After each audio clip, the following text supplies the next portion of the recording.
O governo Lula, durante esses 3 primeiros anos, adotou uma série de medidas, de reformas, principalmente microeconômicas, para tentar dar mais celeridade, dinamismo à atividade econômica. Sobre esta pauta, a gente tem uma entrevista importante agora com o secretário de Reformas Econômicas do Ministério da Fazenda, Marcos Pinto, que está do lado da Cris Noberto, direto do Ministério da Fazenda. Boa noite, secretário. Obrigado por estar aqui com a gente. Cris, você, por favor, faça as honras da entrevista. Oi, Naka. Boa noite, secretário. Muito obrigada pela sua participação aqui com a gente. Secretário Marcos Pinto, como o Naka já estava trazendo, foi responsável por diversas modificações, mesmo que pequenas, que tiveram diversos tamanhos na economia brasileira durante esses 3 anos que ele assumiu essa secretaria aqui no Ministério da Fazenda, que agora, então, ele vai deixar para ir para o setor privado. E é justamente nesse sentido, a gente quer ouvir do senhor um balanço do que aconteceu nesses 3 anos, o que foi aprovado e também saber quais são os próximos passos e o que fica aqui na secretaria. Olha, durante esses 3 anos a gente teve aqui na Secretaria a oportunidade de trabalhar, implementar 4 dos 5 projetos mais bem avaliados, novos projetos mais bem avaliados do governo. A gente começou em 2023 com o Desenrola, que foi um programa que renegociou mais de 50 bilhões de dívidas com um custo fiscal bem baixo para o governo, de cerca de 1,5 bilhão, e beneficiou 15 milhões de brasileiros. Depois, na sequência, a Secretaria idealizou, junto com o Ministério da Educação, e ajudou na implementação do programa Pé de Meia, que está reduzindo já bastante a evasão escolar e está beneficiando cerca de 4 milhões de alunos, dando um apoio e um incentivo para que eles continuem na escola. Isso deve aumentar muito a produtividade da economia. Alunos mais bem educados são mais produtivos no mercado de trabalho. A gente também implementou o programa do crédito ao trabalhador, que já vai fechar o ano com 100 bilhões em créditos concedidos em apenas menos de um ano de programa, reduzindo bastante o custo do crédito para os trabalhadores brasileiros, reduzindo o spread bancário, que é um dos grandes vilões das altas taxas de juros no Brasil. E, por fim, a gente participou do programa da reforma do imposto de renda, que está dando um benefício de isenção do imposto de renda para cerca de 10 milhões de brasileiros, uma redução de imposto de renda para 5 milhões, sendo compensada por uma medida tributária muito justa, que é a tributação em 10%, do imposto mínimo de 10% para aqueles que ganham cerca de R$1 milhão. Então, acho que é um conjunto de reformas que vai exatamente na linha que a Secretaria se propôs. De um lado, aumentar a produtividade da economia e, de outro, reduzir a desigualdade social no país. Naka? Secretário, obrigado por estar aqui com a gente. O senhor citou essas 4 medidas de muito alcance, de fato, e chama a atenção que 2 delas têm no seu motor o crédito, que é o Desenrola, a possibilidade de você reorganizar suas dívidas e, assim, tomar mais crédito, e também o crédito consignado para os trabalhadores CLT. Secretário, alguns economistas criticam este approach demasiadamente calcado no crédito e no consumo, e não no investimento. Como reagir a esse tipo de crítica? Olha, eu acho que o Brasil tem hoje uma proporção de crédito em relação ao PIB muito inferior aos países desenvolvidos. A gente tem, segundo o próprio Banco Mundial, a gente teria espaço para aumentar em cerca de 40% o volume de crédito na economia. E o crédito, a gente precisa diferenciar os tipos de crédito. Tem crédito que pode ser realmente ruim, ele leva simplesmente a um endividamento puro e simples, mas tem um crédito que é muito bom, que ele pode levar ao investimento, ele pode ajudar as famílias a passar por um momento de dificuldade para sair melhor lá na frente. O crédito é o motor de todas as economias desenvolvidas e não deveria ser diferente no Brasil.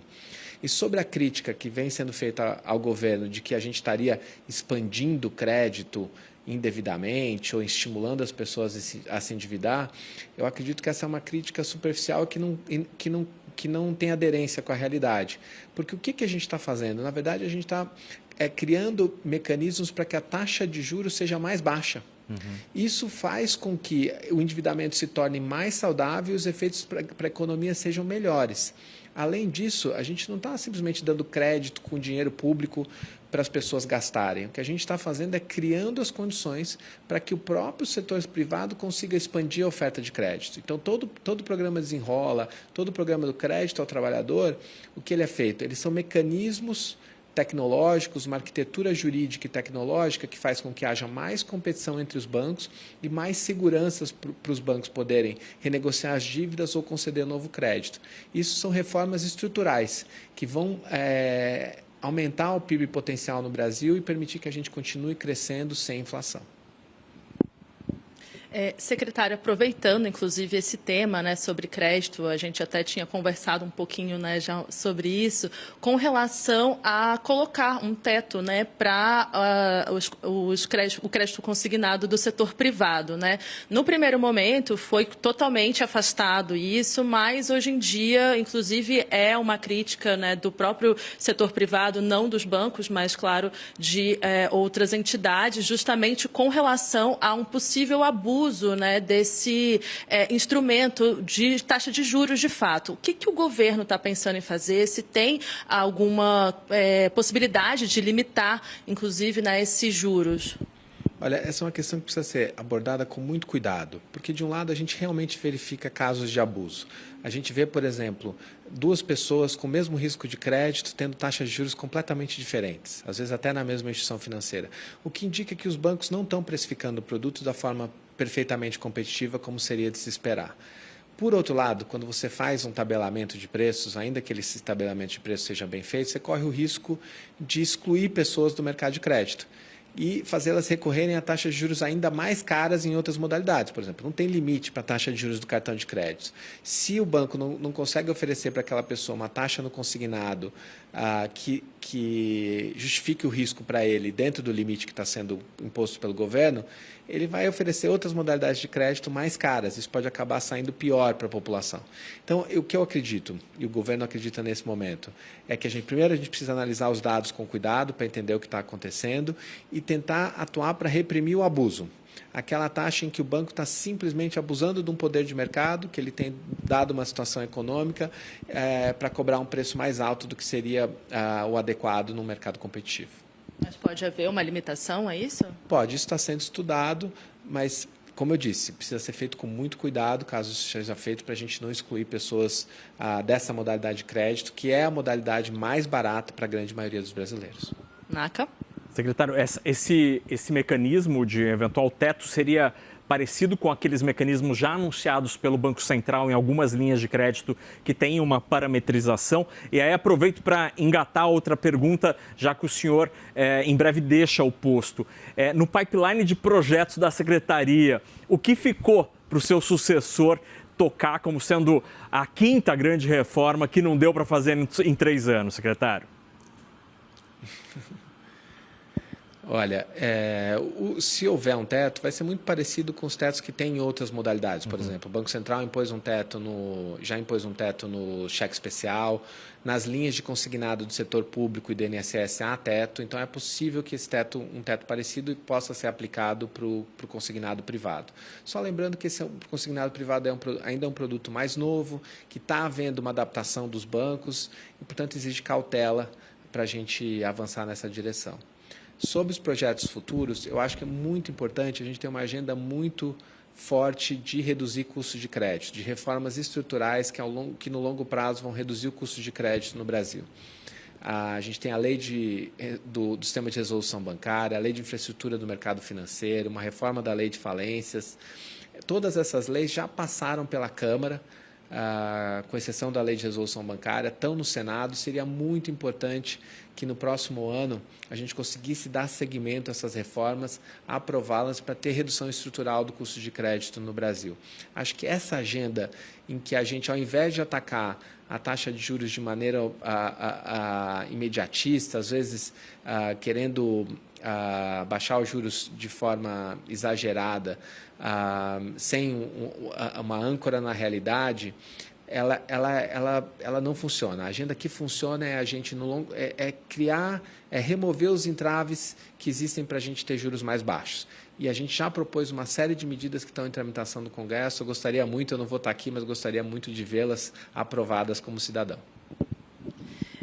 Inclusive, tem até, o senhor já trabalhou, né, nessa questão de turbinar, né, a CVM, por exemplo, né, mudando um pouquinho até o foco, justamente com relação a como que fica isso, né? Vai ter essa junção, ainda fica para o seu sucessor? Se você puder falar também quem será o possível sucessor, a gente gostaria de saber. Essa junção da CVM com o Banco Central, né? Enfim, o senhor já comentou isso algumas vezes e queria saber como é que fica e essa questão do sucessor. Olha, eu acho que nos últimos 2, 3 anos a gente teve uma série de casos e uma série de sinais de alerta no mercado financeiro brasileiro. Sinais de quebra de conduta, de operações fraudulentas, de desrespeito ao consumidor, de práticas oportunistas com relação aos consumidores. E eu acho que nosso sistema de regulação financeira é muito bom, mas ele já começa a dar alguns sinais de cansaço. Ele já não está mais na fronteira como teve no passado. Países desenvolvidos estão se movendo em outra direção. E qual é essa direção? É de fazer um modelo em que você tem apenas 2 reguladores para o sistema financeiro como um todo e cujas competências são diferenciadas não por tipo de produto, mas por objetivo. Aí você tem basicamente um regulador prudencial, que faz hoje muita função que é feita pelo Banco Central, de garantir a solvência do sistema financeiro, a solidez do sistema financeiro, e outro regulador que é o regulador de conduta, cujo objetivo é garantir a integridade do sistema, evitar fraudes e proteger o consumidor. A gente acha que fazer essa reforma do sistema é muito importante. Essa é uma proposta estrutural de longo prazo para o país, que está na fronteira do que os países desenvolvidos estão fazendo. A gente deixou muito do trabalho já feito aqui na Secretaria.